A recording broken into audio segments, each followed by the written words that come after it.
Hello friends, ओम श्री गणेशाय नमः। जय श्री कृष्णा।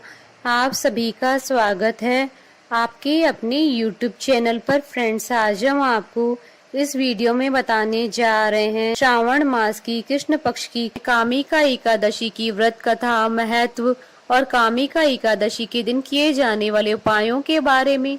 फ्रेंड्स, वीडियो शुरू करने से पहले आपसे रिक्वेस्ट है, अगर आप हमारे चैनल पर नए हैं और आपने अभी तक चैनल को सब्सक्राइब नहीं किया है तो प्लीज सब्सक्राइब कीजिएगा चैनल को, साथ ही प्रेस कीजिएगा बेल आइकन को, जिससे नए वीडियो से रिलेटेड नोटिफिकेशन आपको तुरंत प्राप्त हो सके। और वीडियो पसंद आने पर वीडियो को लाइक और शेयर जरूर कीजिएगा, ताकि सभी भक्तों को इस वीडियो का लाभ प्राप्त हो सके। और कमेंट बॉक्स में जय श्री कृष्णा जरूर लिखिएगा। श्रावण मास की कृष्ण पक्ष की एकादशी को कामिका एकादशी कहते हैं। धर्म शास्त्रों के अनुसार जो मनुष्य इस दिन भगवान विष्णु जी की पूजा करते हैं, उनसे देवता, गंधर्व और सूर्य आदि सभी की पूजा हो जाती है। धर्म ग्रंथों के अनुसार कामिका एकादशी के व्रत का महत्व स्वयं भगवान ब्रह्मा जी ने नारद जी को बताया था। उनके अनुसार कामिका एकादशी के व्रत से जीव मनुष्य योनि को प्राप्त होता है। जो मनुष्य इस एकादशी के दिन भक्ति पूर्वक तुलसी दल भगवान विष्णु जी को अर्पण करते हैं, वे संसार के समस्त पापों से दूर रहते हैं। जो मनुष्य इस एकादशी की रात को भगवान विष्णु जी के मंदिर में घी या तेल का दीपक जलाते हैं, उनके पितृ स्वर्ग लोक में अमृत पान करते हैं तथा वे 100 करोड़ों दीपकों से प्रकाशित होकर सूर्य लोक को जाते हैं। पापों को नष्ट करने वाली इस कामिका एकादशी का व्रत मनुष्य को अवश्य करना चाहिए। कामिका एकादशी के व्रत के महात्मा को श्रद्धा से सुनने और पढ़ने वाला मनुष्य सभी पापों से मुक्त होकर विष्णु लोक को जाता है। फ्रेंड्स, अब आइए जानते हैं कामिका एकादशी के दिन किए जाने वाले उपायों के बारे में। यदि आप कर्ज के बोझ से दबे हैं तो कामिका एकादशी के दिन सुबह के समय पीपल के वृक्ष पर जल चढ़ाना चाहिए। पीपल में भगवान विष्णु जी का वास होता है और मान्यता है कि कामिका एकादशी के दिन जल और दीप दान से मानसिक शांति भी मिलती है। सुख, सौभाग्य और समृद्धि के लिए कामिका एकादशी के दिन सुहागिन स्त्रियों को अपने घर पे बुलाकर उन्हें फलाहार खिलाएं और स्वाद की सामग्री वितरित करें। कामिका एकादशी के दिन दक्षिणावर्ती शंख की पूजा करने का भी विधान होता है। इससे भगवान विष्णु ही नहीं, माँ लक्ष्मी भी बेहद प्रसन्न होती हैं। शंख को लक्ष्मी जी का भाई माना गया है।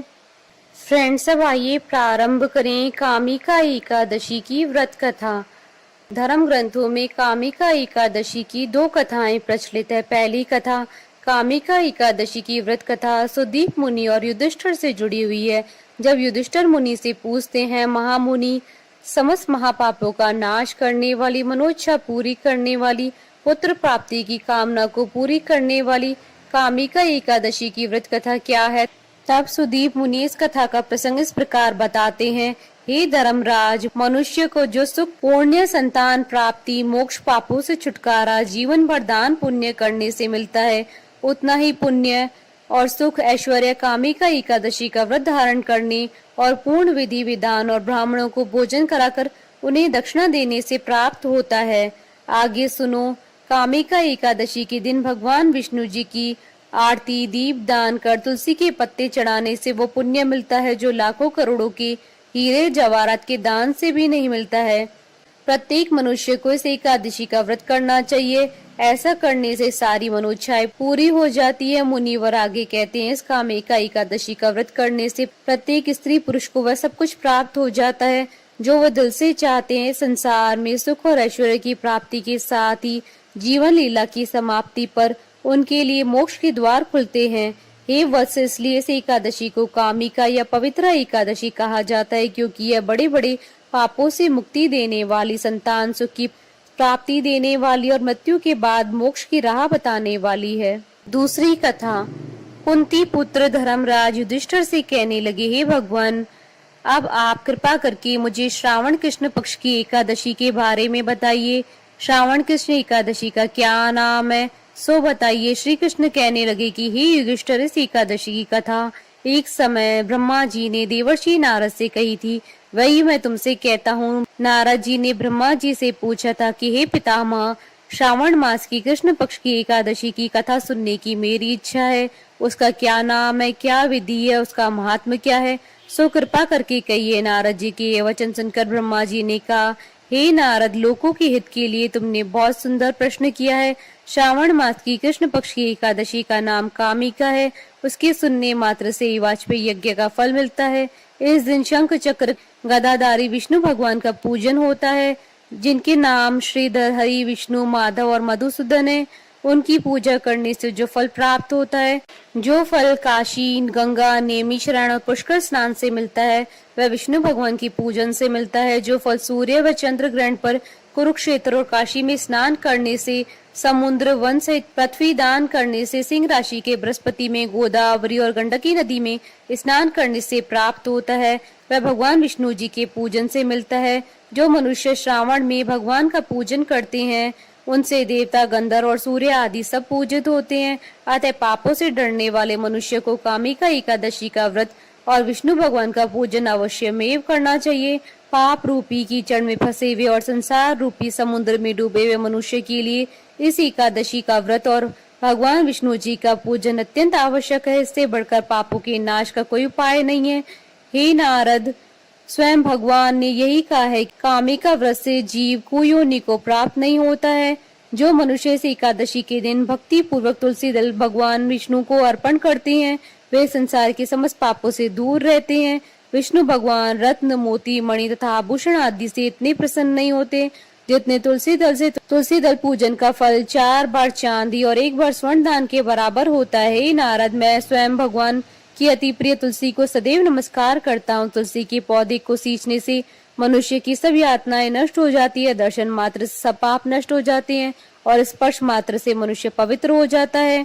कामिका एकादशी की रात्रि को दीप दान तथा जागरण के फल का महात्मा चित्रगुप्त भी नहीं कह सकते। जो इस एकादशी की रात्रि को भगवान के मंदिर में दीपक जलाते हैं, उनके पितृ स्वर्ग लोक में अमृत पान करते हैं तथा जो घी या तेल का दीपक जलाते हैं, वे 100 करोड़ दीपकों से प्रकाशित सूर्य लोक को जाते हैं। इस संबंध में मैं अब आपको एक कथा सुनाता हूँ, ध्यान पूर्वक सुनिए। एक बार एक गांव में एक वीर क्षत्रिय रहता था। एक दिन किसी कारणवश उसकी ब्राह्मण से हाथापाई हो गई और ब्राह्मण की मृत्यु हो गई। अपने हाथों से मारे गए ब्राह्मण की क्रिया उस क्षत्रिय ने करनी चाहिए, परंतु पंडितों ने उसे क्रिया में शामिल होने से मना कर दिया। ब्राह्मणों ने बताया कि तुम पर ब्रह्महत्या का दोष है, पहले प्रायश्चित कर इस पाप से मुक्त हो, तब हम तुम्हारे घर का भोजन करेंगे। इस पर क्षत्रिय ने पूछा कि इस पाप से मुक्त होने का क्या उपाय है। तब ब्राह्मणों ने बताया कि श्रावण मास की कृष्ण पक्ष की एकादशी को भक्ति भाव से भगवान श्रीधर का व्रत एवं पूजन कर ब्राह्मणों को भोजन करा के सदक्षिणा के साथ आशीर्वाद प्राप्त करने से इस पाप से मुक्ति मिलेगी। पंडितों के बताए हुए तरीके पर व्रत करने वाली रात को भगवान श्रीधर ने क्षत्रिय को दर्शन देकर कहा, तुम्हें ब्रह्महत्या के पाप से मुक्ति मिल गई है। इस व्रत को करने से ब्रह्महत्या आदि के सभी पाप नष्ट हो जाते हैं और इस लोक में सुख भोगकर प्राणी अंत में विष्णु लोक को जाते हैं। इस कामिका एकादशी के महात्म्य के श्रवण और पठन से मनुष्य स्वर्ग लोक को प्राप्त करते हैं। बोलिए भगवान विष्णु की जय, सनातन धर्म की जय। हमारे साथ इस वीडियो में अंत तक बने रहने के लिए आपका धन्यवाद। ओम श्री गणेशाय नमः। जय श्री कृष्णा।